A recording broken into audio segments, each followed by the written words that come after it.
బండి సంజయ్ నేనే స్వయంగా తీసుకొచ్చిన నా కొడుకునని చెప్పేసి ఆయన చెప్తున్నాడు. అదే రోజు నాడు ముఖ్యమంత్రి ఎంతటి వాడినైనా అరెస్ట్ చేస్తాము అని చెప్తున్నాడు. మళ్ళీ మేమే చేసినాం బండి సంజయ్ కొడుకును అరెస్ట్ అని చెప్పేసి, మా ప్రభుత్వమే చేసింది, మా అధికారులే అని చెప్పేసి పట్టుకున్నారు అని అంటున్నాడు.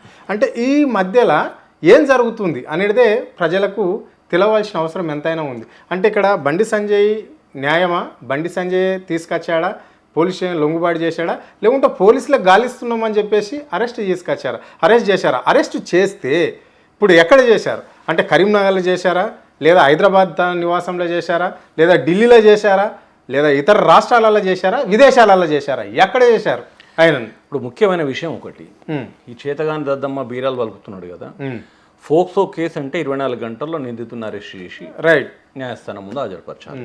9 రోజులు గడిచింది.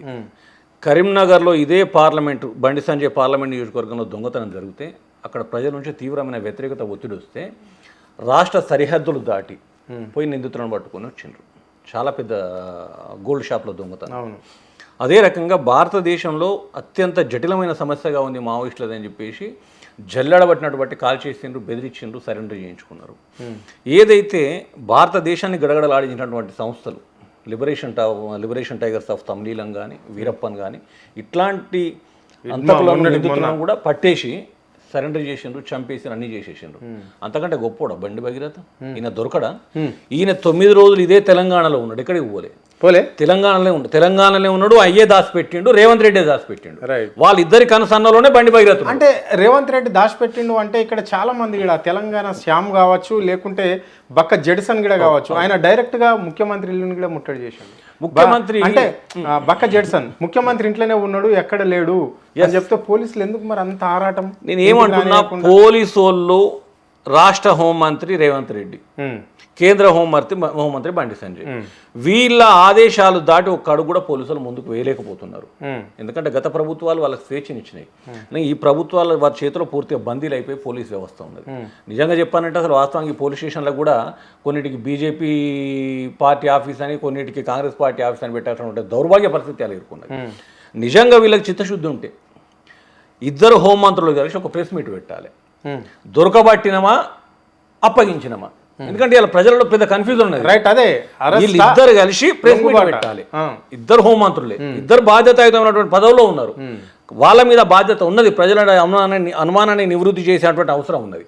ఇంకోటి, అమ్మాయి కుటుంబ సభ్యులను, అమ్మాయిని విపరీతంగా ట్రోల్ చేసుకుంటూ వాళ్ళ ఫోటోలు, అమ్మాయి ఫోటోలు ఎక్కడ పడితే అక్కడ బయటికి వదిలిపెట్టా ఉన్నారు. ఏదో ఆల్రెడీ సోషల్ మీడియాలో, ఫేస్బుక్లలో అక్కడిక్కడ పెట్టేసి వీళ్ళు ఇష్టరాజ్యం రాక్షసానందం పొందుతా ఉన్నారు. వాళ్ళపైన చర్యలు తీసుకోలేదు ఇప్పటి వరకు. ఎవరైతే ఆ ఫోటోలు రివీల్ చేస్తున్నారో వాళ్ళపైన చర్యలు తీసుకోలేదు. ఎట్ ద సేమ్ టైం ఈ బండి సంజయ్ కొడుకు దొరికిండని ఒకడు, అరెస్ట్ చేసినామని ఒకడు. ఈ బండి సంజయ్ కొడుకును కూడా ఎక్కడ ప్రెస్ ముందు పెట్టలేదు. ప్రెస్ మీట్ పెట్టి ప్రొడ్యూస్ చేయాలి కదా. ఇగో నిందితుడిని పట్టుకున్నాం, ఇగో ఈ సో అండ్ సో ఒప్పుకున్నాడు, ఇగో ఇది కేసు, ఇది పరిస్థితి అని చెప్పేసి కనీసానికి ఆయన ఇక్కడ కనబడకుండా తీసుకుపోయి లోపలేసిండు. అంటే ఒక అమ్మాయి పరువు ఏమో రోడ్డు మీద పడేస్తారు, ఈడొక దొంగ నీచుడు, గతంలో కూడా ఎన్నో ఆరోపణలు ఎదుర్కొన్నానేమో అత్యంత భద్రంగా తీసుకుపోయి ఎక్కడ ఎవరికి ఎలాంటి గాలి వెళ్లకుండా, చీమలు అంటకుండా తీసుకుపోయి ఆ రూమ్లో తోలుస్తావా? అంటే ఎటు పోతా ఉంది? అంటే మీ చేతిలో అధికారం ఉందని కదా. అక్కడ మీరు అన్నట్లే అరెస్ట్ అయిన ఆయన గిడ బండి సంజయ్ కుమారుడేనా? కొంతమంది అనుమానాలకు చోటు చేస్తుంది. ఆయన ఇప్పటి వరకు గిడ రిమైండ్ చేసి గిడ 14 రోజులు రిమైండ్ అని చెప్పారు, అందులో కస్టడీ తీసుకుంటామని చెప్పారు. అంటే పోలీస్ స్టేషన్, అదే జైల్ టు పిఎస్ ఎక్కడైతే కస్టడీ చేస్తారో, ఏ అధికారి అయితే చేస్తాడో అక్కడ తీసుకుపోయే పరిస్థితి ఉంటుంది. ఆ టైంలో ఈయన బండి భగీరథ్ అనే గుర్తుపట్టే సిచ్యువేషన్ ఉంటుందా?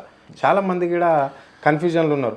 ఒక లాయర్ కూడా చెప్పాడు, ఒక పాలకులుగా ఎవరైతే రాష్ట్రానికి హోంమంత్రి, కేంద్రానికి హోంమంత్రి, అట్ ద సేమ్ టైం ముఖ్యమంత్రిగా ఉన్నప్పుడు ప్రజలకున్న ప్రధానమైనటువంటి ఆరోపణ, ఆయన కళ్ళకు ఈయన కళ్ళకు పోలిక లేదు, ఈయన కళ్ళు వాస్తున్నాయి, ఆయన కళ్ళు ఏమో నార్మల్గా ఉన్నాయి, ఆ ముఖానికి ఏదో అడ్డం గుడ్డ కట్టిండ్రు, అసలు ఆయన బండి సంజయ్ కొడుకేనా అనేటువంటి అనుమానం కూడా ఇలా ఉంది.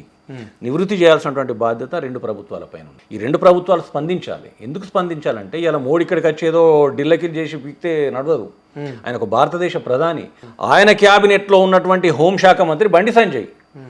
ఆయన ఏదో బేటీ బచావో బేటీ పడావో అని చెప్పేసి తెల్లవారితే పొంకనాలు పోతారు కదా, ఆయన ఎందుకు నోరు తెరుస్తలేడు?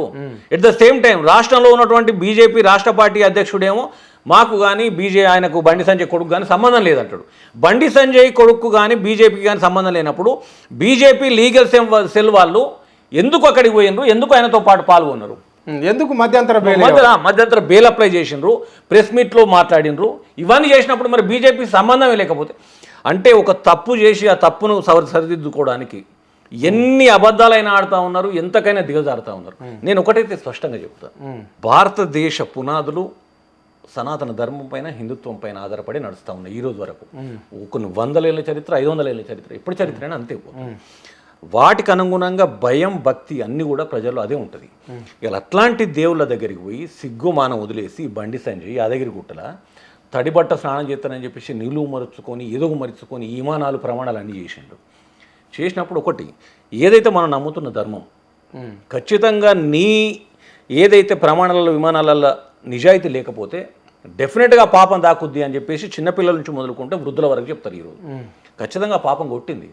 లేనటువంటి ఆరోపణలు చేసినావు, లేని నిందలు వేసినావు, దొంగ ప్రమాణాలు విమానాలు చేసినావు, తడిబట్ట స్నానం చేసినావు కాబట్టి ఇలా నీకు పాపం కొట్టింది.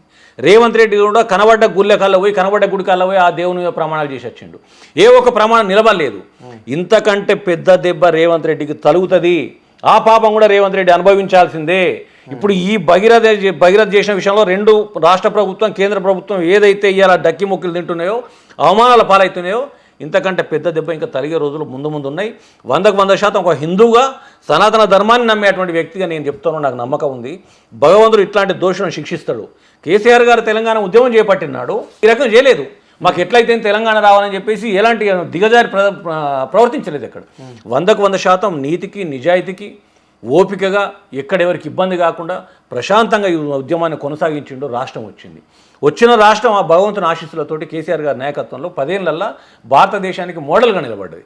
ఏదైతే ఈరోజు బండి సంజయ్ లాంటోడు, రేవంత్ రెడ్డి లాంటోడు ఈ అబద్ధాలతోటి కొంత ప్రజలను ఇబ్బందికి గురి చేసినప్పటికీ ఇలా రాష్ట్రం అధోగతి పాలై రోడ్డు మీద పడుతూ ఉన్నారు. అన్ని సబ్బండ వర్ణాలు రోడ్ల మీదకి వస్తూ ఉన్నాయి.